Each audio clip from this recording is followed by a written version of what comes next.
Di channelila anak lain shin oksalit sole ban kwa klip siap kwe chirishan shin kuin sa khuni chinat sole bal kap chirishan shin ok shin choy li kwa klip siap amanan chirish li kwa klip siap lain ning shin wan chitsolok sash kamanak nin kun kabal sa dihonal kwan sa khuni rah bal ru launa balolish ko alin kukwa mani kwan ko kwa shakip chirishan ning shin wan chitsolok sa kun kap katumin malak chako bayak chius chirishan shin angelak sali 2010 shin tao di programa abanan chirishan shin ok chitsakong to chilena nakwan abanan chirish nakwan kin sali programa 2013 kwan kin sa 2013 shin ketlin solbal khwak kutunen ut chelen yo kin chitsakong ga sali programa ut li programa khwal shin isten qachi okeng malak chitsakong ga khwi chi ke barretal chanchanak li programa ste khulim e chiku renak la ini duan chirit balik aru panchiku malak li karuna kwak chok lewin jua Anaan, kwan kinah kuichit akong chelen.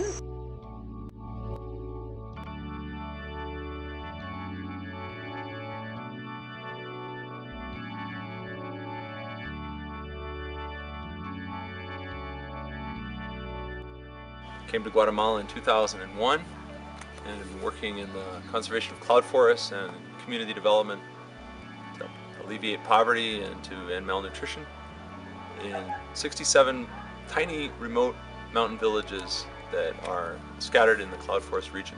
At the center we have two very active programs right now. We have the WALK program, which is a women's leadership program in agroecology and conservation, and we also have a program for school children to come to the program. This allows us to handpick and pull potential leaders out of really remote rural villages, mountain villages. Some villages have to walk 2 or 3 or 4, sometimes 5 hours just to get to the edge of the road. They're so remote. And we can go out to these villages and handpick people that have leadership potential, and we can bring them here, and we can equip them, and we can form them into leaders in their villages, in their families, and their schools, so that they can bring about an ethic of conservation and improve the livelihoods of the people that live in their villages.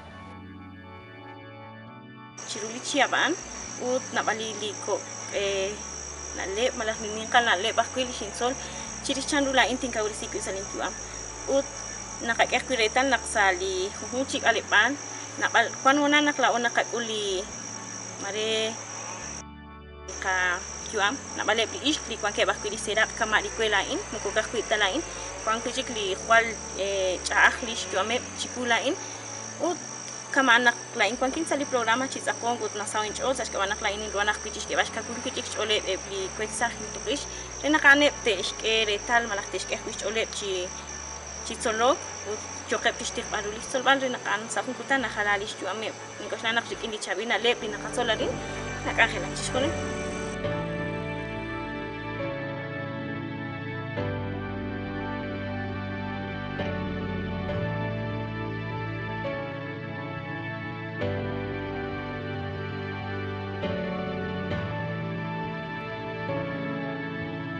Chirishan shin no me chok kolomikil hundi jena kanheli jokotish manukila na kwantu kineptiko kalut kwal jena usas kamana na kulak chiku na kebliko kal salish ole pizza kong wek salish ole chi okeng sali ka kanhel u trike na kuina na sauni ol chiri balem na kanep joket chi kamana kwan kosa hundi na khek na bayak reli be ning eretan nak arin akhel ruli kashlan sham sas kamana kwan di ochoch abanan naraka khwit.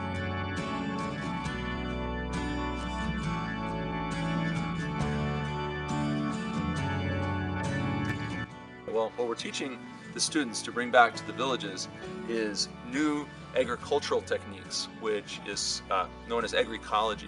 So agroecology is sort of blending together agriculture and ecology, or better yet, bringing agriculture in tune with the ecology around it.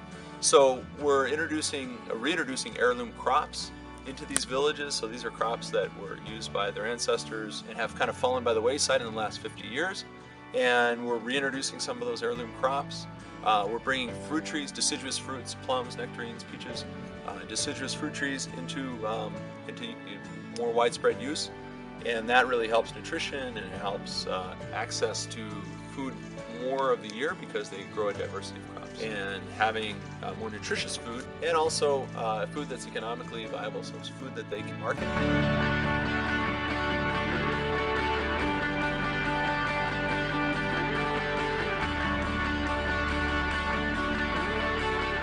What would really help our program run better is that we have, as you see behind me, this amazing new center, and this is where there's a class being taught down in the library right now. There's 12 kids from the remote village of Chicagnat down there learning about birds and ecology, and this center is an amazing place. The thing is, we're off the grid, and so we have computer programs for the kids to use. They to use lights, to use computers, to use projectors, and we can't run any of those things without electricity.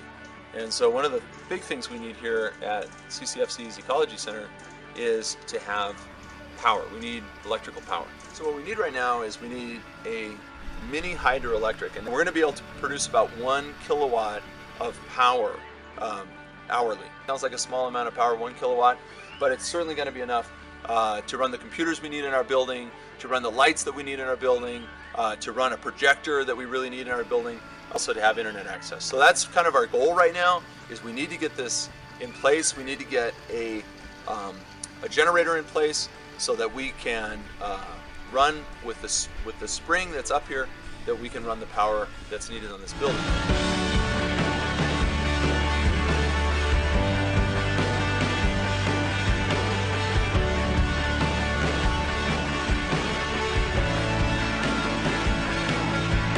One thing we've learned in community cloud forest conservation is that education is the truly sustainable gift that you can give a young person. That's the gift that will stay with them. That's the gift that will keep on giving. That's the gift that will really truly transform their lives in the long run. We can think of material aid, things that that one might need in life, but really the sustainable and long-term solution is education. And so young women come to our center for 25 days, and they're with us day and night for 25 days. And every day we're teaching and training and building capacity and investing ourselves in their lives and building their confidence, and building their self-esteem, and building them up as people. And that's the thing that's going to stay with them.